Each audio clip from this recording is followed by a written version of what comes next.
तो कैसे हो दोस्तों। स्वागत है आपका मेरे इस चैनल कोई तो है में। हम हमेशा ना कुछ बोलने से पहले सोचते नहीं हैं। कभी भी किसी समय कहीं पे भी कुछ भी बोल देते हैं किसी को भी।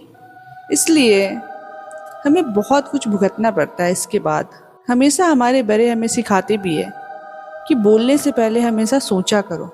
और कभी कभी तो हमारा बोला हुआ इतना भारी पड़ता है कि उससे किसी की जान भी जा सकती है। मैं यूं ही नहीं कह रही। आइए सुनते हैं आज की एक नई कहानी। ये कहानी पटना शहर की है, बिहार पटना की। पटना में एक फैमिली रहती थी जिसमें माता पिता, उसके एक बेटा रोशन और उसकी बीवी सलोनी थी। वो चारों को किसी अपने रिलेटिव की शादी में जाना था। वो लोग शादी में गए चारों। उधर से लौटते लौटते काफ़ी लेट हो गया।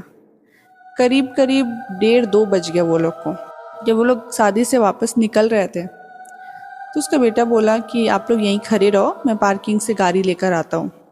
जब वो पार्किंग से गाड़ी लेकर आया तो सब गाड़ी में बैठ गया। उसके पापा आगे बैठे और सास बहू दोनों पीछे बैठी। तो सब तो बैठ गया, बट उसकी जो वाइफ थी सलोनी, वो उस कहीं पे रिलेटिव से खड़ी होकर बात करने लगी। तो उसका हस्बैंड रोशन बोला कि सलोनी चलो ना, घर नहीं चलना, आओ जल्दी बैठो गाड़ी में, चलो घर चलो। वो आके गाड़ी में बैठ गई। उसके बाद गाड़ी कुछ दूर ही आगे चली होगी कि सलोनी के सर में ना दर्द होने लगा। उसे बहुत भारी भारी सा फील हो रहा था। उसने बोला भी कि पता नहीं अचानक से सर में बहुत तेज दर्द हो रहा है। तो उसकी सास ने बोला कि हो सकता है हम लोग बहुत लेट हो गए हैं, पूरी रात जागे हैं, इसलिए सर में दर्द हो रहा होगा तुम्हें। तो वो ना पूरी रास्ते अपनी सास के गोद में सर रखकर घर आई। पूरी रास्ते वो अपनी सास के गोद में ही सोई हुई थी। घर पहुंची, सब सो गए। उसके बाद अगली सुबह सब उठ गए, बट सलोनी नहीं उठी। उसने पूछा, उसकी सास ने रोशन से पूछा कि क्या हुआ, सलोनी की तबीयत ठीक नहीं है, अभी तक उठी नहीं है। रोशन ने बोला कि पता नहीं, मैंने उठाया भी बट वो उठी नहीं है। सोने दो उसे, थोड़ा सा रेस्ट कर लेगी, सर में दर्द था उसे कल। कोई उसे डिस्टर्ब भी नहीं किया। वो शाम में उठी तो उसका मूड कुछ अच्छा नहीं था।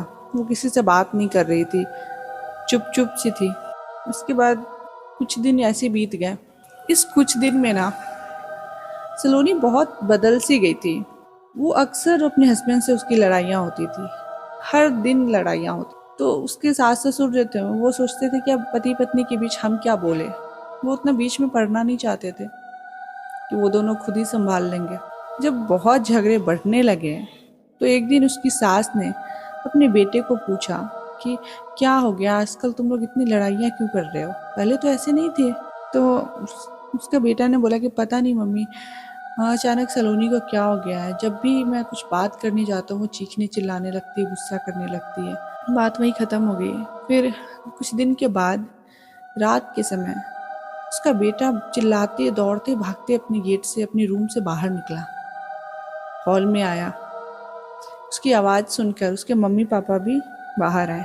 क्या हुआ बेटा, तुम इतना डरे क्यों हो, इतने चिल्ला क्यों रहे हो, कुछ हुआ क्या, बहू तो ठीक है। तो रोशन ने बताया कि पता नहीं मम्मी, सलोनी को क्या हो गया है, वो बहुत ज़ोर ज़ोर से चीख रही है, चिल्ला रही है, सामाने फेंक रही है और एक दोहरी आवाज़ में बातें कर रही है। एक तो उसकी आवाज़ है और एक मर्द की आवाज़ है, और वो बहुत ज़ोर से गला दबा के मुझे हवा में उठाई हुई थी।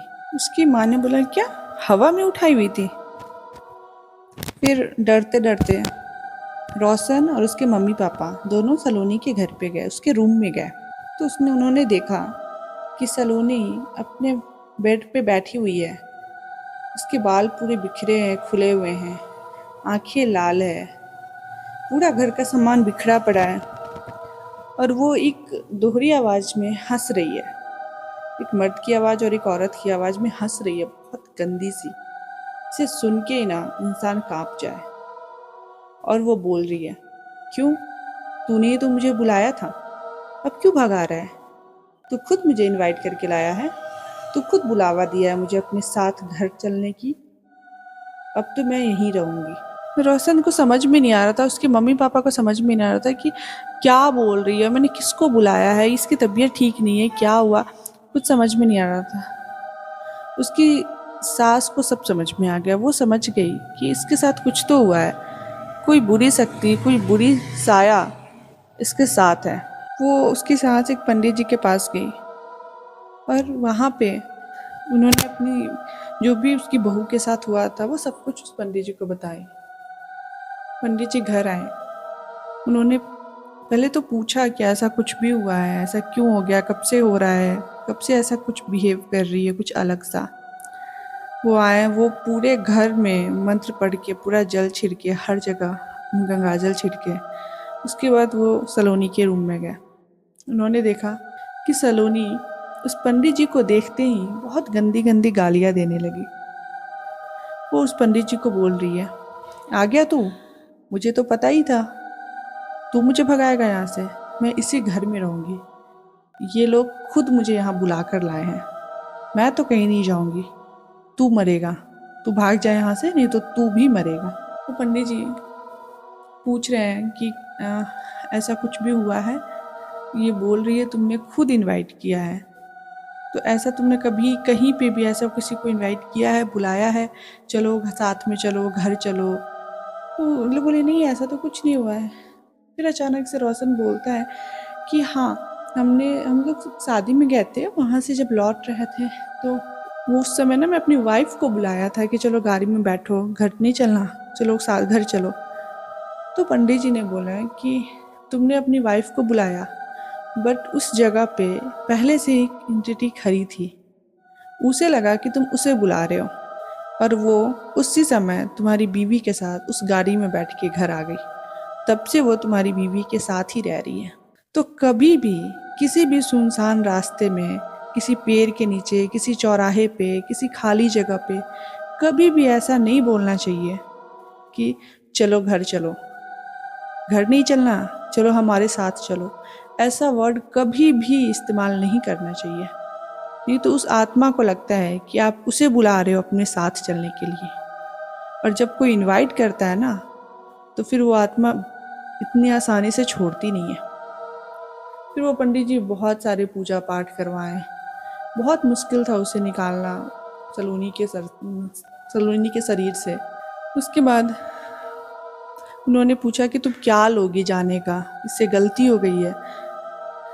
तो उन्होंने बोला कि जिस तरह इन्होंने मुझे इनवाइट किया था, आपके घर में कोई भी गेस्ट आता है तो आप उसे जैसे इनवाइट करते हो, वैसे ही इसी रिस्पेक्ट से आप विदा भी करते हो उसे, तो वैसे ही इज्जत से आपको इस आत्मा को भी विदा करना होगा। उस आत्मा ने बहुत मुश्किल से बोला कि ठीक है, मैं छोड़ के चली जाऊंगी।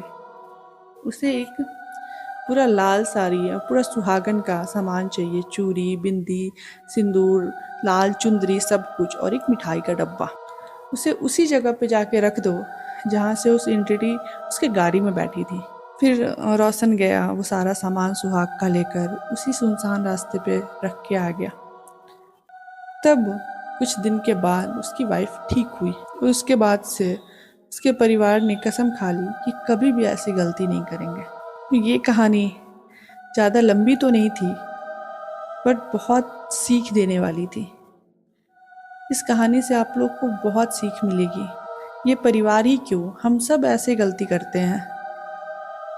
तो इसलिए कभी भी किसी भी सुनसान रास्ते, चौराहे, मंदिर, इनफैक्ट बालाजी मंदिर जो इतना फेमस है, वहाँ पे भी ऐसा बोलना मना है। कभी भी पीछे पलटकर और कभी भी चलो ना नहीं कहना चाहिए। ऐसे ही किसी पेड़ के नीचे सुनसान रास्ते पे कभी भी भले आप अपने परिवार को बुला रहे हो, अपनी फैमिली, अपने फ्रेंड्स को बुला रहे हो, बट उस आत्मा को लगता है कि आप उसे बुला रहे हो, इसलिए कभी भी नहीं बोलना चाहिए घर चलो, साथ चलो, चलो बैठो ना।